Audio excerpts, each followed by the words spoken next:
Welcome, beautiful souls.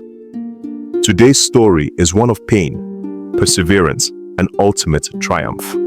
This is the tale of Nia, a girl born under the shade of the ancient baobab tree in a small village in Ghana. Her story will break your heart, then mend it, then ignite your spirit. She lost everything: her mother, her home, her dignity. But from the ashes of despair, she rose, not just to survive, but to reign. Grab your tissues, open your hearts. This is Ashes to Empress. And if this story moves you, and it will, don't forget to like, share, and subscribe. Let's spread stories that heal and empower. Nia was only 8 when her mother, Adwoa, died beneath the same baobab tree where she used to sing lullabies and braid Nia's hair with jasmine flowers. Adwoa was the village's beloved seamstress, gentle, wise, and full of laughter. Her death left a silence so deep, even the birds stopped singing for a week. 6 months later, Nia's father, Kwame, remarried a woman named Akosua, sharp-tongued and sharper-eyed. With her came Ama, a spoiled daughter, just a year older than Nia. At first, they smiled. Then, they schemed. Nia was banished to sleep in the goat shed. Her meals were scraps, her clothes, rags stitched from her mother's old dresses. While Ama wore new lace and gold bangles, Nia scrubbed floors, drew water from the well, and cooked over open fire, blistered hands and all. "Know your place, orphan," Akosua would sneer. "Beg for mercy, mouse," Ama would taunt, tossing Nia's school books into the mud. Nia cried. Oh, how she cried. But beneath those tears grew roots, deep, stubborn, unbreakable. She whispered to the baobab at night, "Mother, give me strength." One rainy afternoon, while sweeping the market stalls for coins, Nia found a torn magazine, Women Who Changed Africa.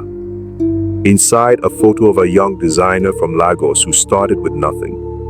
That night, by candlelight, Nia stitched her first dress from her mother's old kente cloth, scraps of burlap, and hope.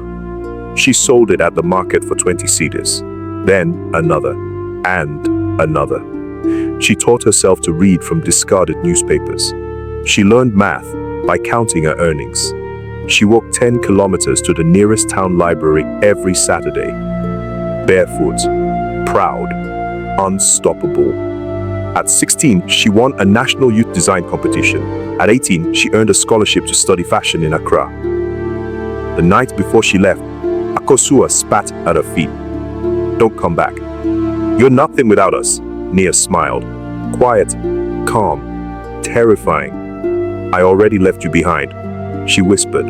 In Accra, Nia didn't just survive. She soared. Her designs fused tradition with rebellion. Bold Ankara prints, sculpted silhouettes, messages stitched in Adinkra symbols. Sankofa, go back and fetch it. Gaye Nyame, except for God. Celebrities wore her gowns. First ladies commissioned her. Vogue Africa called her the phoenix of West African fashion. At 25, she opened Baobab Couture, a global brand with studios in Paris, New York, and Johannesburg. Her runway shows closed, with models holding portraits of African myths, including one of Adwoa. She built a school in her village, funded clean water, hired single mothers, gave orphans scholarships. She never spoke ill of Akosua or Ama, but she never invited them back either. 10 years after Nia left, a dusty car rolled into her village. Out stepped Akosua, thin, weary, eyes sunken. Beside her, Ama, no longer haughty, but hollow, clutching a child in torn clothes. Their shop had failed. Their home was repossessed. Ama's husband had abandoned her. Akosua's pride had starved. They came to the gates of Nia's estate, now a walled paradise of gardens, studios, and laughter. They fell to their knees. "Nia, we're sorry," Akosua sobbed. "We were cruel. We were blind. forgive us. Help us, Alma wept. I tormented you, and now my child has nothing. I don't deserve mercy, but she does. Nia stood on the balcony, silent. The wind carried the scent of jasmine, just like her mother used to wear. She descended the stairs slowly, not to gloat, not to punish, but to heal. She lifted them up, gave them shelter, jobs, not handouts, dignity, not pity. I forgive you, she said softly, not because you deserve it, but because I refuse to carry your poison in my soul. Nia's story teaches us this. Your pain does not define you, your purpose does. No cruelty, no betrayal, no loss can extinguish the fire within you. If you choose to feed it with faith, not fury, forgiveness is not weakness. It is the ultimate power.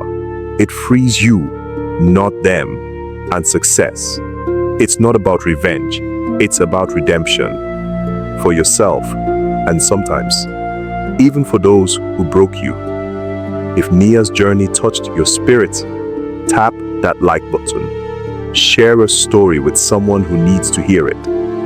And subscribe for more tales of courage, culture, and comeback. Because every girl, no matter her pain, holds an empress inside. Until next time, rise, shine, and never let the world tell you who you are. You are the baobab, strong, sacred, unshakable, peace and power, beautiful ones.